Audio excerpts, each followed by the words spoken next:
Hello मित्रों, सुनाइए कैसे हो। उम्मीद है सभी लोग बहुत अच्छे हैं और हमेशा अच्छे रहें। मित्रों, हम इस वीडियो में आज डिस्कस करेंगे nutrition in single celled organisms. मैं लिख देता हूं,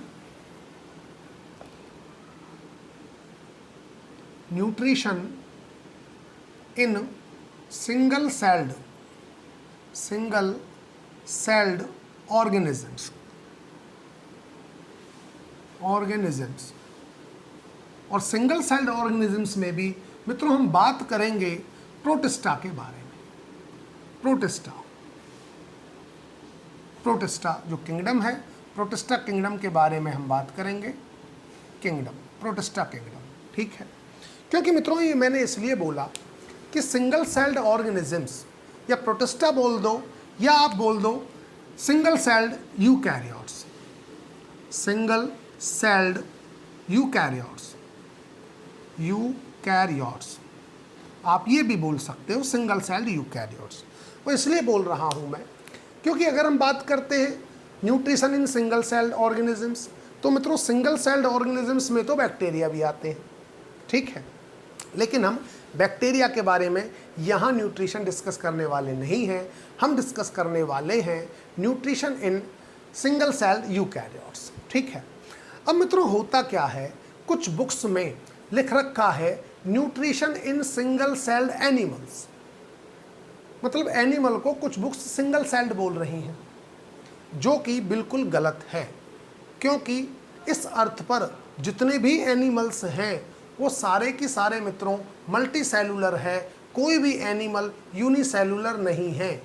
क्योंकि विटेकर साहब ने जो इन 1969 में जो अपना क्लासिफिकेशन दिया था, 5 किंगडम क्लासिफिकेशन, उसमें क्लियरली बताया था कि जो सिंगल सेल्ड यूकैरियोट्स होंगे वो आएंगे किंगडम प्रोटिस्टा के अंदर, ना कि किंगडम एनिमेलिया या प्लेंटी के अंदर। सीधी सी बात है। तो अगर जहां सिंगल सेल्ड आ गया और बात यूकैरियोट्स की है तो एनिमल का तो मामला ही नहीं होता मित्रों, वहां पर तो केवल प्रोटिस्टा का मामला आएगा। अगर बात सिंगल सेल्ड यूकैरियोट्स की हो रही है तो एनिमेलिया या प्लेंटी का या फंजाई की तो मैटर ही नहीं है। फिर तो मामला हो जाता है 5 किंगडम क्लासिफिकेशन के हिसाब से प्रोटिस्टा का, ठीक है। तो आज हम इसके बारे में बताएंगे। मित्रों बात तो बड़ी सिंपल सी है, न्यूट्रिशन बड़ा सिंपल सा है सिंगल सेल्ड ऑर्गेनिजम्स के अंदर, क्योंकि एक ही सेल है।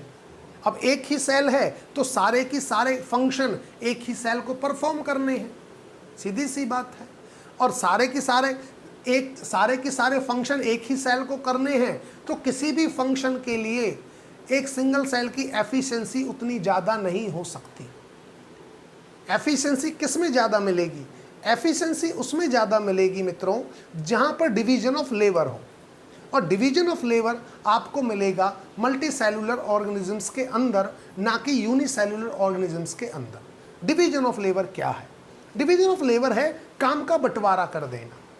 जैसे हम मल्टी सेलुलर ऑर्गेनिजम्स हैं तो मित्रों देखिए हमारे अंदर डाइजेशन एक अलग सिस्टम कर रहा है, रेस्पिरेशन के लिए अलग सिस्टम है, एक्सक्रीशन के लिए अलग सिस्टम है, ट्रांसपोर्टेशन के लिए अलग सिस्टम है। ऐसा तो नहीं है ना कि हमारी एक ही सिस्टम सारे की सारे फंक्शन कर रही हो, ऐसा नहीं होता।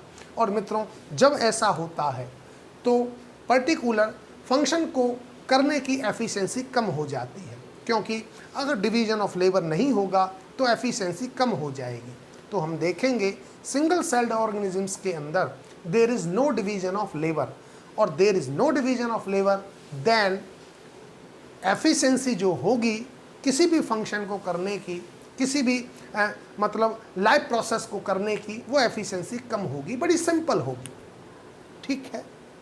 आ जाते हैं तो सिंगल सेल्ड ऑर्गेनिजम्स के अंदर सारे के सारे फंक्शन एक ही सेल को करने हैं, रेस्पिरेशन भी करना है, डाइजेशन भी करना है, ट्रांसपोर्टेशन भी करना है, एक्सक्रीशन भी करना है एक ही सेल को।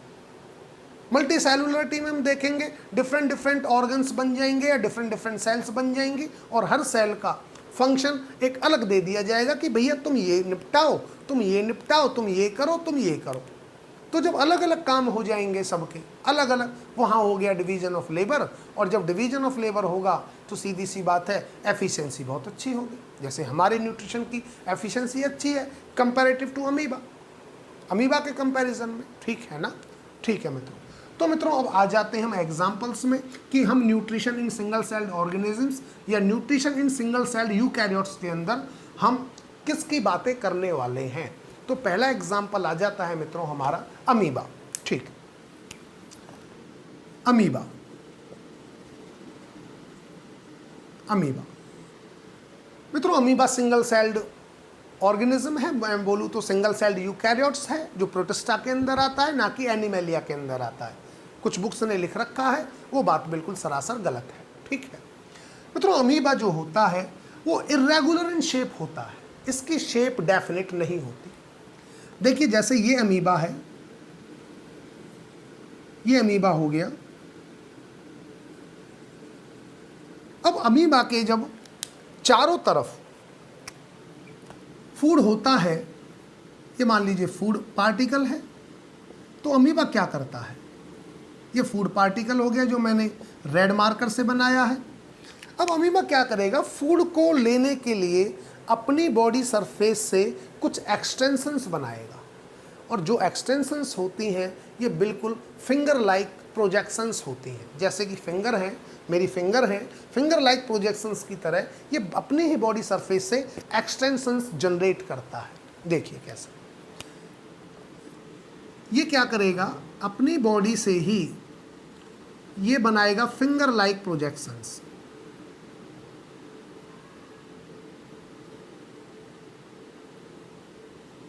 ये फिंगर लाइक प्रोजेक्शंस बनाई इसने, और इस फिंगर लाइक प्रोजेक्शंस में जो फूड है, जो इसके सराउंडिंग में फूड था, वो फूड मित्रों इसके अंदर चला जाता है।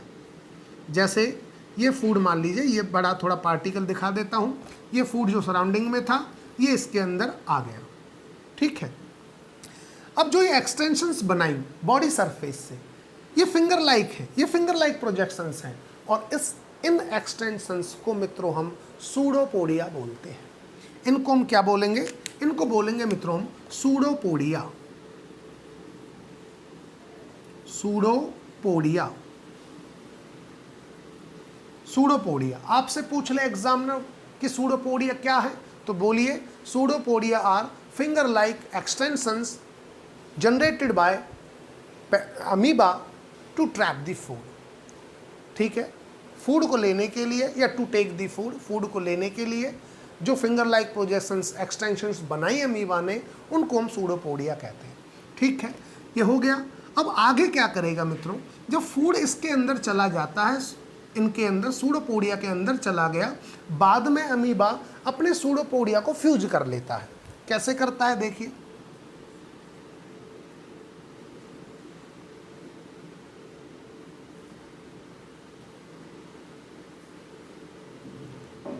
ये फ्यूज कर लिया, फ्यूजन कर लिया, यहाँ ये कर लिए फ्यूज।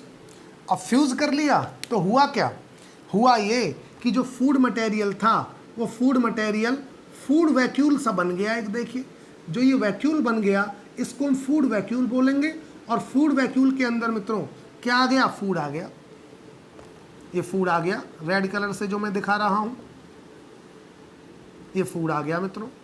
ठीक है, अब क्योंकि फ्यूज कर लिया, सूडोपोडिया फ्यूज कर लिया, फ्यूज कर लिया तो ये फूड वैक्यूल अंदर बन गया। अब जब अंदर बन गया, इसको साइटोप्लाज्म की तरफ ले लेता है अमीबा। जैसे मैं इसको रफ करके यहाँ पे बताता हूँ, नेक्स्ट डायग्राम, नेक्स्ट अगर बनेगा तो क्या सिचुएशन होगी।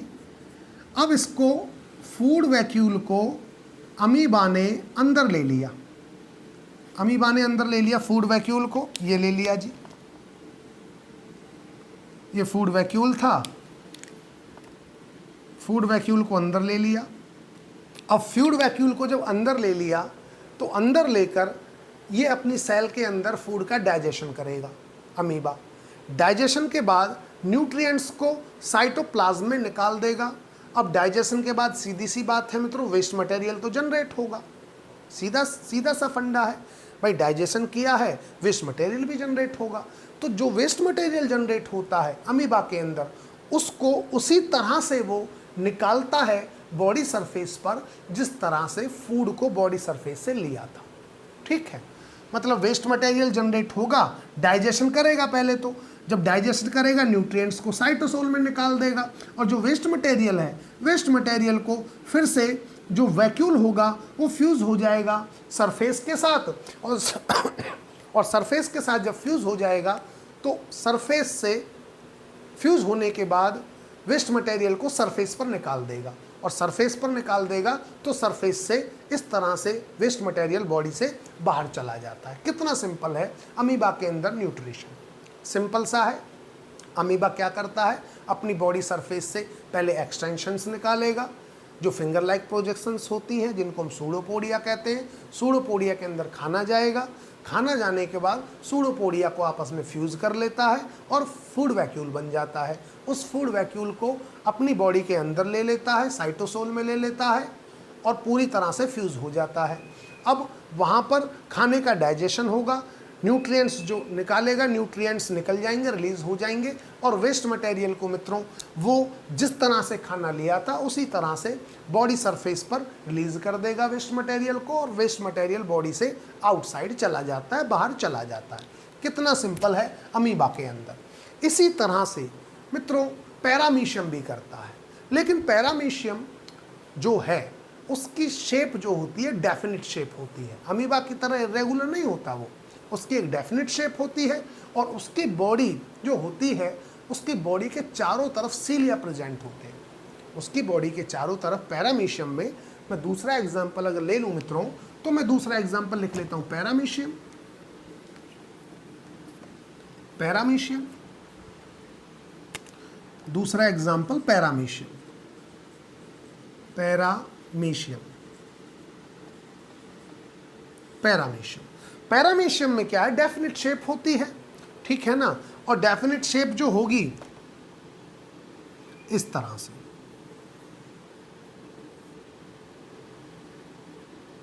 इस तरह से होगी मित्रों पैरामीशियम की शेप।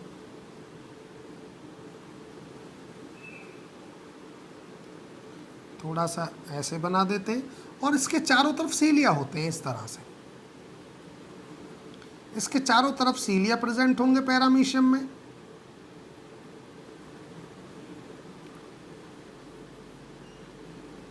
अब ये पैरामीशियम क्या करेगा, जब सीलिया प्रेजेंट होंगे इसकी बॉडी के चारों तरफ, तो ये सीलिया जो सराउंडिंग में फूड है उस फूड को पकड़ेंगे, और पकड़ने के बाद इसकी बॉडी में एक पर्टिकुलर स्पॉट होता है, पर्टिकुलर स्पॉट होगा पैरामीशियम में, उस स्पॉट पर उस फूड को भेज देते हैं सीलिया, और उस स्पॉट को बॉडी के अंदर इंटरलाइज कर लिया जाता है। बॉडी के अंदर पैरामीशियम उस स्पॉट को अंदर ले लेगा, और जब अंदर ले लेगा तो वहाँ पर वो डाइजेशन अपना कंप्लीट करते हैं, और वैसे ही वेस्ट मटेरियल को भी बॉडी से बाहर निकाल देते हैं। तो ये सिंगल सेल्ड ऑर्गेनिजम्स के अंदर न्यूट्रिशन है जो बड़ा ही सिंपल है, कॉम्प्लेक्सिटी बिल्कुल भी नहीं है। जैसा कि आप देखोगे मल्टी सेलुलर ऑर्गेनिजम्स के अंदर, ह्यूमन के अंदर आप देखोगे कि कितना कॉम्प्लेक्स न्यूट्रिशन है। और भी हैं, लेकिन हम जो डिस्कस करेंगे मित्रों नेक्स्ट वीडियो में डिस्कस करेंगे न्यूट्रिशन इन एनिमल, और जिसका हम एग्जाम्पल लेंगे ह्यूमन का। तो हम देखेंगे मित्रों कि न्यूट्रिशन ह्यूमन के अंदर कितना कॉम्प्लेक्स है और यहाँ पर कितना सिंपल है, सीधी सी बात है, ठीक है, क्योंकि सिंगल सेल है, सिंगल सेल को ही सब कुछ करना है, इसलिए ये सिंपल है। मल्टी सेलुलर के अंदर, मल्टी सेलुलर ऑर्गेनिम्स के अंदर जो न्यूट्रिशन होगा, या मैं बोलूँ मल्टी सेलुलर एनिमल्स के अंदर, यूनिसेलुलर एनिमल्स कभी नहीं होता, एनिमल्स हमेशा और हमेशा मल्टी सेलुलर ही होता है। तो मैं बोलूँ यूनिसेलुलर ऑर्गेनिजम्स के अंदर, यूकैरियोट्स के अंदर सिंपल है, और एनिमल्स के अंदर जो होगा वो कॉम्प्लेक्स होगा। ठीक है मित्रों, वो हम डिस्कस करेंगे नेक्स्ट वीडियो में, न्यूट्रिशन इन एनिमल्स, और जो एग्जाम्पल होगा हमारा ह्यूमन का। ठीक है, आप इसको अच्छी तरह कर लें। तब तक के लिए thank you so much. Okay, bye मित्रों।